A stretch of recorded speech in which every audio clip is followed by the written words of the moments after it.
எழுத வேண்டும் புதிய இந்தியா. அனைவருக்கும் வணக்கம். தமிழ்நாடு தேர்தல் களம் அனல் பறக்க துவங்கிருச்சு. கூட்டணிகளை பற்றி பல்வேறு செய்திகள், இது வதந்தியா உண்மையா செய்திதானா அப்படின்றதே தெரிய மாட்டேங்குது. நாம் தமிழர் கட்சியுடன் இணைய போகும் தாவேகா அப்படின்னு ஒரு செய்தி பிரபல பத்திரிகையிலேயே வெளியாகுது.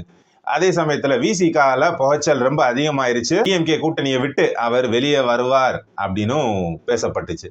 இதுக்கிடையில டெல்லி விஜயத்தை அரங்கேற்றினார் இபிஎஸ் அவர்கள். பாஜக அதிமுக கூட்டணி உருவாயிருச்சு. அண்ணாமலையை அவர் அகற்ற கோரிக்கை வச்சுட்டாரு, விரைவில் முடிவு எடுக்கப்படும் அப்படின்ற செய்தியும் பார்க்குறோம். சரி, இந்த செய்திகள் வதந்திகள் இதுல எது உண்மையா இருப்பதற்கான வாய்ப்புகள் இருக்கு அப்படின்றத சுருக்கமா இந்த காணொலியில பார்ப்போம். திருமாவளவன் அவர்களுக்கு பல அதிருப்தி அந்த கூட்டணியில இருக்கு. வேங்கை வயல் போன்ற பிரச்சனைகள் தீர்க்கப்படல, மது ஒழிப்பு போராட்டத்தை கையில் எடுத்தார், ஆட்சி அதிகாரத்திலையும் பங்கு வேணும் அப்படின்னு ஆதவ அர்ஜுனா அவருடைய உரிமை கோரலை வெளிப்படுத்தினார். இது சரியான கருத்து என்ற போதிலும் தற்போது கூட்டணிக்குள்ள பிரச்சனை வந்துடக்கூடாது அப்படின்ற ஒரு கருத்தை தான் திருமாவளவன் அவர்கள் தெரியப்படுத்தினார். நமக்கு தெரிந்தவரை திருமாவளவன் அவர்கள் திமுக கூட்டணியை விட்டு வெளியேறுவதற்கான சாத்தியங்களோ வாய்ப்புகளோ இருப்பதாக தெரியவில்லை. இருந்தாலும் அவர் கூட்டணியில திருப்திகரமாக இல்லை அப்படின்றத பதிவு பண்ணிக்கிட்டே இருக்கார். காரணம், சீட்டின் எண்ணிக்கை அதிகமாக வேண்டும் என்பதற்காக இருக்கலாம், இல்ல கூட்டணி ஆட்சிக்கு ஏதாவது வாய்ப்பு கிடைக்குமா அப்படின்ற ஒரு இயக்கத்தோட இருக்கலாம். ஆனா இந்த கோரிக்கைகள் டிஎம்கே தரப்புல ஏற்கப்படுமா அப்படின்னு நம்மளால சொல்ல முடியல. வேல்முருகன் போன்றவர்கள் தமிழுக்காக சட்டமன்றத்துல குரல் கொடுத்து அதை சேகர் பாபு அவர்கள் எதிர்த்த விதம், அவரும் போச்சல்ல தான் இருக்கார். அவரும் இப்போ வெளியே வருவதற்கான சூழலில் இல்லை. அதே சமயத்துல அவருடைய குரலை அங்க பதிவு பண்றார், அடக்குமுறைக்கு ஆளாக்கப்படுகிறார் அப்படின்றதும் செய்தி. திமுக கூட்டணியை விட்டு அவர்கள்ட்ட இருக்கக்கூடிய எந்த கூட்டணியும் தற்போது வெளியேறுவதாக தோன்றவில்லை, அதற்கான சூழலும் தென்படவில்லை. சரி, இப்ப அடுத்ததா சீமான் விஜய் இவர்களுக்குள்ள ஒரு நல்லுறவு போயிட்டு இருக்கு, கூட்டணி பேச்சுவார்த்தை நடந்துகிட்டு இருக்கு, ஆதவ அர்ஜுனா தான் அதை மேற்கொண்டுகிட்டு இருக்கார், பேச்சுவார்த்தைக்கு தேதி குறிக்கப்படும், இப்படியெல்லாம் செய்திகளை பார்க்க முடிஞ்சது. இதுல ஏதாவது உண்மைத்தன்மை இருக்கா அப்படின்னா, திராவிடமும் தமிழ் தேசியமும் இரு கண்கள் போல அப்படின்னு என்னைக்கு விஜய் அவர்கள் சொன்னாரோ, சீமான் அவர்கள் இது நமக்கான கட்சி இல்லை, இதையோட நம்ம பயணிக்க முடியாது என்ற முடிவுக்கு அவர் ஸ்ட்ராங்கா வந்துட்டாரு. இருந்தாலும் வெளிப்படையாக ஒரு எதிர்ப்பு அலை இல்லாதனால இது போன்ற வதந்திகள் கிளம்பிட்டு இருக்கு. சீமான் அவர்கள் ரொம்ப தெளிவா இருக்கார். ஆரம்ப காலகட்டத்தில் தமிழக வெற்றி கழகம் அப்படின்னு விஜய் அறிவித்த போது, கட்சியின் பேர் இருக்கும்போது, இவர் தமிழ் தேசியம் தான் பேச போறாரு, திராவிடத்தை எதிர்த்து அரசியல் பண்ண போறாரு. அப்ப திராவிடம் அதிமுக திமுக இல்லாத ஒரு திராவிடத்தை எதிர்க்கக்கூடிய ஒரு கட்சியாக தாவேகா இருக்கும் பட்சத்தில், தமிழ் தேசியத்தை அது பேசும் பட்சத்துல அதனோட நாம் பயணிக்கலாம் என்ற முடிவுல சீமான் அவர்கள் இருந்தது உண்மைதான். ஆனால் என்னைக்கு விஜயோடைய கொள்கை திராவிடத்தையும் ஏற்பது பெரியாரையும் ஏற்பது அப்படின்ற மாதிரி நிலைப்பாட்டில் வர்றாரோ, கொள்கை ரீதியா சீமானும் விஜயும் டிராவல் பண்ண முடியாத ஒரு சூழ்நிலை. நிச்சயமா இந்த கூட்டணியும் சமீபத்துல நடப்பதற்கான சூழல் இல்ல, இது வெறும் யூகமும் வதந்தியும் தான். சரி, அடுத்ததான் பாஜக அதிமுக கூட்டணி உறுதி ஆயிருச்சா அப்படின்னா, ஏறக்குறைய உறுதியான மாதிரியான ஒரு நிலை தான். இரு கட்சிகளும், தமிழ்நாடு பாஜகவும் அதிமுகவும் ஒன்றுபட்டு செயல்படலாம் என்ற தீர்மானத்திற்கு வந்துட்டாங்க அப்படின்ற ஒரு முடிவு தான் நமக்கும் தோணுது. காரணம், ஒன்றுபட்டால் உண்டு வாழ்வு என்பதை இருவரும் புரிந்து கொண்டார்கள் என்பதுதான் இதுல நிதர்சனமான உண்மை. இப்போ திராவிட மாடல் ஆட்சியில எவ்வளவு அதிருப்தி இருக்கு அப்படின்னு நம்ம எல்லாருக்குமே தெரியும். இருந்த போதும் இதே திராவிட மாடல் இதே கூட்டணியோட ஆட்சியை தொடருமே ஆனால் நிச்சயமா அடுத்த எலெக்ஷன்லையும் அவங்க தான் ஜெயிப்பாங்க, அதுல மாற்று கருத்தே வேண்டாம். ஏன்னா அந்த அளவுக்கு அவங்க கூட்டணி உறுதியா இருக்கு. அவர்களுக்குள்ள 1000 முரண்கள் இருந்தாலும் ஒன்றுபட்டு இருக்காங்க. டிஎம்கே வேணும் அப்படின்னு நினைக்கக்கூடிய வாக்காளருக்கு ஒரு ஆப்ஷன், டிஎம்கே வேண்டாம் அப்படின்னு நினைக்கக்கூடிய வாக்காளர்களுக்கு பாஜக ஒரு பக்கம் இருக்கு, அதிமுக ஒரு பக்கம் இருக்கு, தாவேகா விஜய் ஒரு பக்கம் இருக்கு, நாம் தமிழர் ஒரு பக்கம் இருக்கு. அப்ப 4 ஆப்ஷன் இருக்கு. இப்ப இந்த 4 ஆப்ஷன்ல 25-25-25% ஓட்டு பிரிஞ்சாலே ஆட்டோமேட்டிக்கா ஆப்போசிட்ல இருக்கக்கூடிய டிஎம்கே கூட்டணி ஈஸியா ஆட்சி அமைச்சிட்டு போயிடுவாங்க. இதை பல காணொலிகள்ல நம்ம வலியுறுத்திருக்கோம். மறுபடியும் இதை இந்த இடத்துல பதிவு பண்ண விரும்புகிறோம். இப்போ டிஎம்கேனுடைய ஆட்சியை அகற்றணும் அப்படின்னா தனித்து போட்டியிட்டு அதிமுகவாலேயோ பாஜகவாலேயோ நாம் தமிழராலேயோ தாவேகாவாலேயோ ஆட்சி அதிகாரத்திற்கு வரவே முடியாது. இப்ப இந்த சூழல்ல நம்ம ஜெயலலிதா அம்மையாரும் விஜயகாந்த் அவர்களும் கூட்டணி அமைத்து எதிர்கட்சியாக கூட திமுகவை அமர விடாமல் செய்த சூழலோட நம்ம ஒப்பிட்டு பார்க்கணும். இன்னைக்கும் அதுதாங்க நிலைப்பாடு. அதே சூழல் தான் இப்போ மறுபடியும் உருவாயிருக்கு. இப்போ இதுல நாம் தான் பெரிய கட்சி அப்படின்ற நிலைப்பாட்டில் அதிமுகவும் பாஜகவும் தொடரும் பட்சத்தில் ஈஸியாக டிஎம்கே வெற்றி பெற்று போயிடும். அப்போ டிஎம்கேனுடைய ஆட்சியையும் கூட்டணியையும் அகற்ற வேண்டும் அப்படின்னா நிச்சயமா டிஎம்கேக்கு மாற்றா இருக்கக்கூடிய வாய்ப்புகள் ஒருங்கிணைந்தாகணும். அப்போ இது ஒருங்கிணைந்துட்டால் என்ன ஆகும் அப்படின்னா ஓட்டுக்கள் சிதறாது. ஓட்டுக்கள் சிதறாத பட்சத்தில் டஃப் காம்படிஷன் டிஎம்கே கூட்டணிக்கு இருக்கும். இதில் இன்னும் ஒரு படி மேலே போய் சில அரசியல் விமர்சகர்கள் சீமான் அவர்களும் இந்த கூட்டணியில இடம் பெற்றால் நல்லா இருக்கும் அப்படின்னு சொல்றாரு. ஆனா இது சாத்தியப்படுமா அப்படின்னு நமக்கு தெரியல.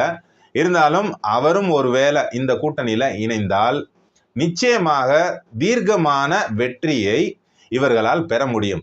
இப்போ இதுல நான் வெற்றி பெறணும் அப்படின்ற இலக்கை காட்டிலும் இந்த ஆட்சியை அப்புறப்படுத்தணும், அகற்றணும் அப்படின்ற நிலைப்பாட்டில் தான் எல்லாருமே ஸ்ட்ராங்கா இருக்காங்க.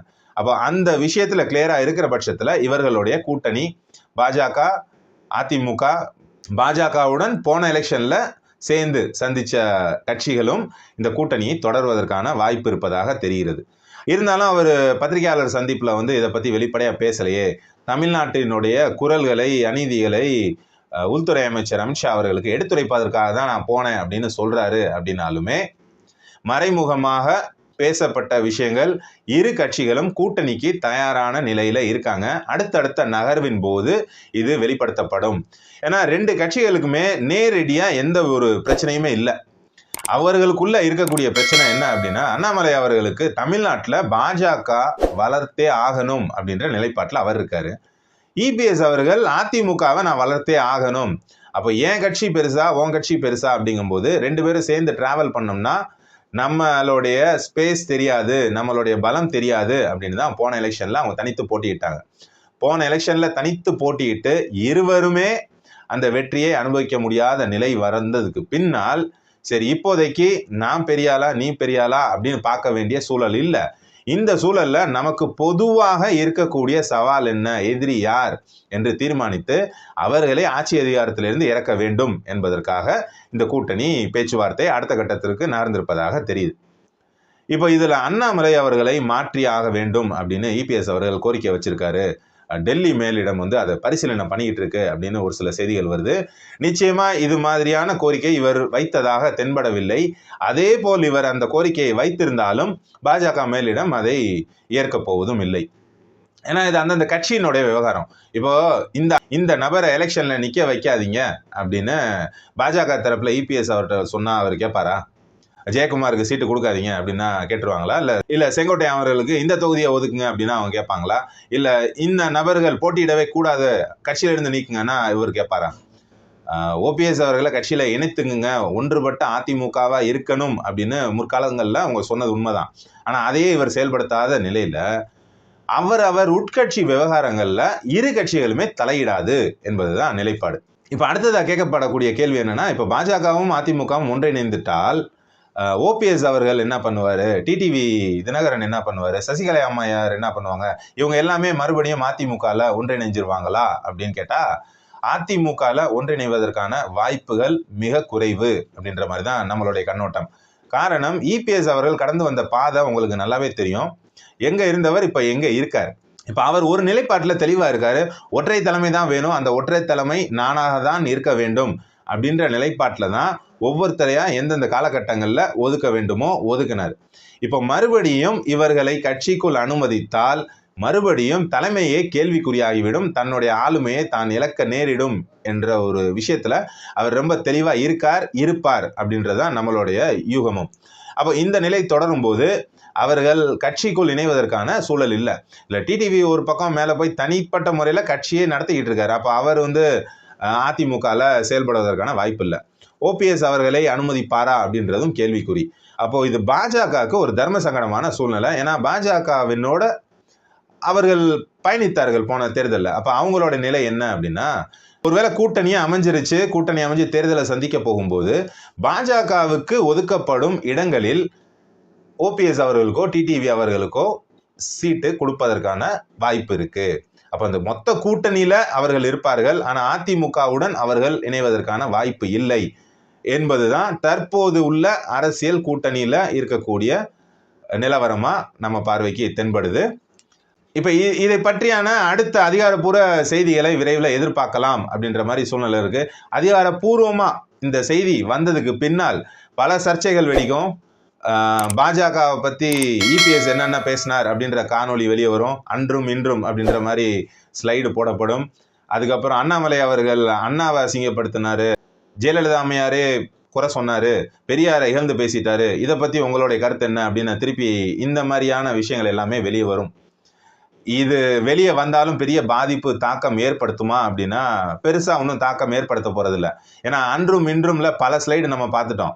கருப்பு சட்டை அணிஞ்சு டாஸ்மாகை மூட சொல்லி நம்ம தலைவர்கள் போராடினதையும் பார்த்தோம். இன்னைக்கு அதே தலைவர்கள் ஆலைகளை நடத்துவதையும் பார்க்குறோம். அதே மாதிரி கட்சியில இல்லாத போது ஒருத்தர் குற்றவாளியா இருந்ததையும் பேசினதையும் பார்த்தோம்.